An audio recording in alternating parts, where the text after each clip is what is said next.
안녕하세요. 여러분의 돈을 지켜드리는 재무상담가입니다. 오늘은 조금 딱딱하게 들릴 수 있지만 사실 우리 모두에게 정말 중요한 재무지표 분석에 대해 쉽고 재미있게 이야기해 보려고 합니다. 기업의 재무제표를 읽는다는 것, 마치 의사가 환자의 건강 상태를 진단하는 것과 같아요.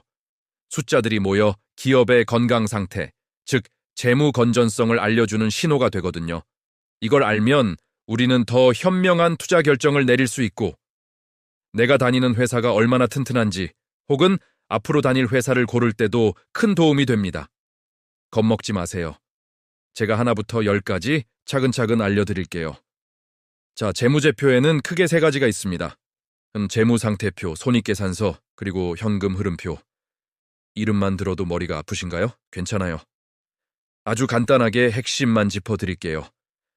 먼저 재무상태표는 특정 시점, 예를 들어 12월 31일에 기업이 가진 자산, 갚아야 할 부채, 그리고 진짜 자기 돈인 자본이 얼마인지를 보여주는 스냅사진 같은 거예요. 여기서 가장 중요한 공식은 자산, 산 부채, 플러스 자본입니다.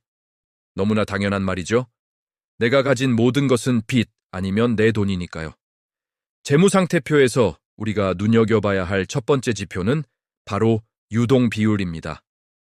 유동비율은 1년 안에 현금으로 바꿀 수 있는 유동자산을 1년 안에 갚아야 하는 유동부채로 나눈 값이에요. 쉽게 말해 단기 채무 상환 능력을 보는 거죠. 이 비율이 높을수록 갑작스러운 위기 상황에 대처할 능력이 뛰어나다는 뜻입니다. 보통 200% 이상이면 안정적이라고 평가하지만 산업별로 차이가 있으니 동종업계 평균과 비교하는 것이 중요해요. 유동 비율이 너무 낮다면 단기 자금 압박에 시달릴 수 있다는 위험 신호로 볼 수 있겠죠? 다음은 부채 비율입니다. 이건 정말 많이 들어보셨죠? 부채 총계를 자본 총계로 나눈 값으로 자기 자본 대비 부채가 얼마나 많은지를 나타냅니다. 이 비율이 낮을수록 재무 구조가 건전하다고 평가해요. 예를 들어 부채 비율이 100%라면 빚과 내 돈이 1대1로 같다는 뜻입니다. 일반적으로 100% 이하면 매우 안정적, 200% 이하면 양호하다고 보지만 이 역시 업종 특성을 고려해야 합니다. 대규모 설비 투자가 필요한 장치 산업은 부채 비율이 높게 나타나는 경향이 있거든요. 중요한 건 이 부채 비율이 꾸준히 증가하는지 아니면 감소하는 추세인지를 확인하는 것입니다. 이제 두 번째 재무제표인 손익계산서로 넘어가 볼까요? 손익계산서는 일정 기간, 보통 1년 동안 기업이 얼마나 벌고 얼마나 썼는지, 그래서 최종적으로 얼마의 이익을 남겼는지를 보여주는 성적표입니다. 장사를 잘했는지 못했는지를 한눈에 알 수 있죠. 매출액에서 시작해서 매출원가, 판매비와 관리비를 빼면 영업이익이 나옵니다. 바로 이 영업이익이 기업의 본업 경쟁력을 보여주는 가장 중요한 지표 중 하나예요.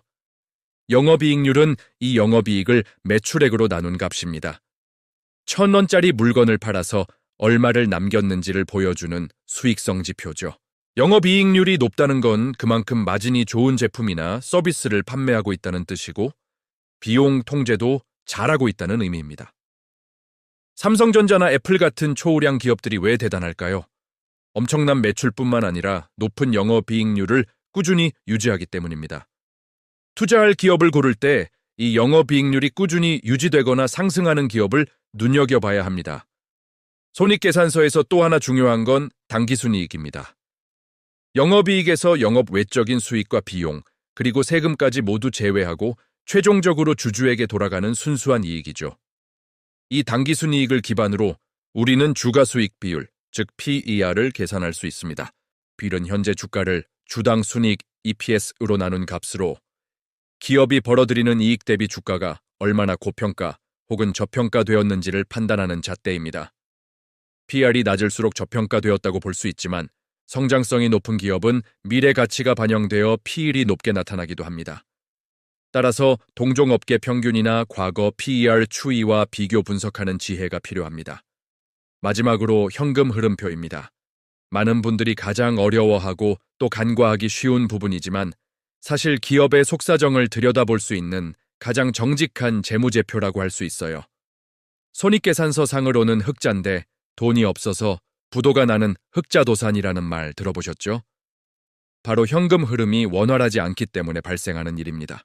현금 흐름표는 영업활동, 투자활동, 재무활동을 통해 실제로 현금이 얼마나 들어오고 나갔는지를 보여줍니다. 여기서 가장 중요한 것은 영업활동 현금 흐름입니다. 기업이 주된 영업활동을 통해 실제로 현금을 얼마나 창출했는지를 보여주는 지표죠.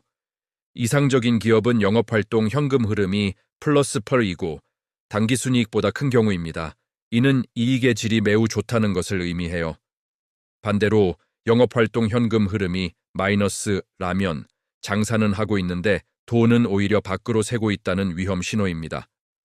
투자활동 현금 흐름은 기업의 미래를 위한 투자, 예를 들어 공장을 짓거나 기계를 사는 등의 활동으로 인한 현금 유출입을 보여줍니다. 보통 성장하는 기업은 미래를 위해 투자를 많이 하므로 마이너스를 띠는 것이 자연스럽습니다. 재무활동 현금 흐름은 돈을 빌리거나 갚고 주주에게 배당금을 지급하는 등의 활동을 나타냅니다. 부채를 상환하거나 배당을 지급하면 마이너스, 투자를 받거나 대출을 받으면 플러스가 되겠죠. 가장 이상적인 현금 흐름의 조합은 영업활동 현금 흐름은 플러스, 투자활동 현금 흐름은 마이너스, 재무활동 현금 흐름도 마이너스인 경우입니다. 즉, 본업으로 돈을 잘 벌어서 그 돈으로 미래를 위한 투자도 하고 빚도 갚아나가는 아주 건실한 기업의 모습이죠.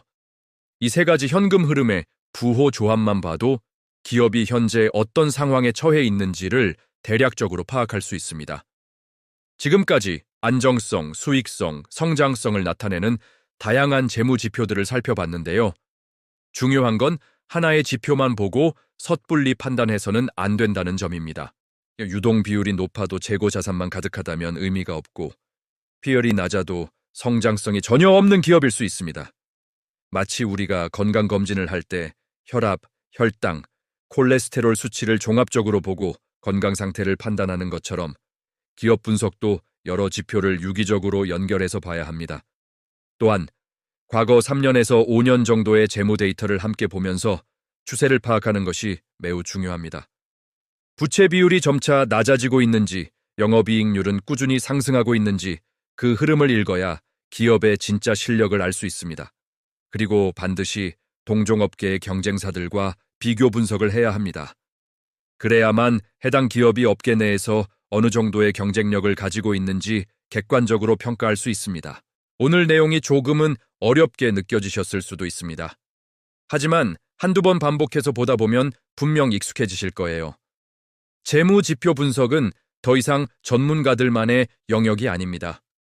내 소중한 돈을 지키고 불리기 위해 그리고 더 나은 커리어를 위해 우리 모두가 알아야 할 필수 교양과도 같습니다. 오늘 알려드린 지표들을 시작으로 여러분이 관심 있는 기업의 재무제표를 직접 한번 열어보세요. 처음에는 막막하겠지만 숫자 뒤에 숨겨진 기업의 이야기를 발견하는 재미를 분명 느끼실 수 있을 겁니다. 오늘 영상이 여러분의 현명한 투자와 성공적인 직장 생활에 작은 도움이 되었기를 바랍니다. 궁금한 점이 있다면 언제든지 댓글로 남겨주시고요. 오늘 내용이 유익하셨다면 구독과 좋아요, 알림 설정까지 부탁드립니다. 여러분의 성공적인 투자를 항상 응원하겠습니다. 감사합니다.